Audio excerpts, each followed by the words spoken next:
hari keempat operasi pencarian KMN Ladang Pertiwi 02. Sesuai dengan perintah dari SAR Mission Koordinator bahwa di hari keempat ini kita laksanakan pencarian dengan memperluas area pencarian sejauh 20 nautical mile dari timur laut lokasi kejadian. Jadi hari ini kami akan bergerak menuju ke lokasi, ke area dengan jarak tempuh kurang lebih 80 nautical mile dari Pelabuhan Makassar. Kami akan menyisir di lokasi yang ditentukan sampai berbatasan dengan Teluk Mandar.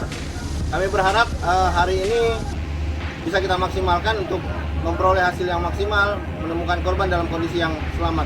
Adapun unsur yang terlibat dalam operasi pencarian hari keempat ini kurang lebih ada terlibat 16 unsur yang terlibat baik dari TNI, Polri maupun organisasi yang membantu kami dalam proses pencarian.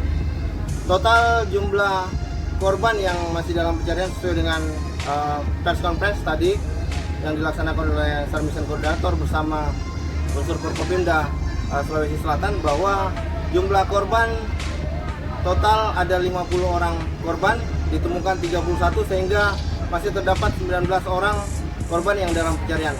Mohon doa dari seluruh masyarakat Indonesia sehingga operasi SAR yang kami laksanakan hari ini bisa berbuah maksimal, tidak sampai ke batas 7 hari pencarian, namun di hari keempat ini seluruh korban dapat kita temukan dalam kondisi selamat.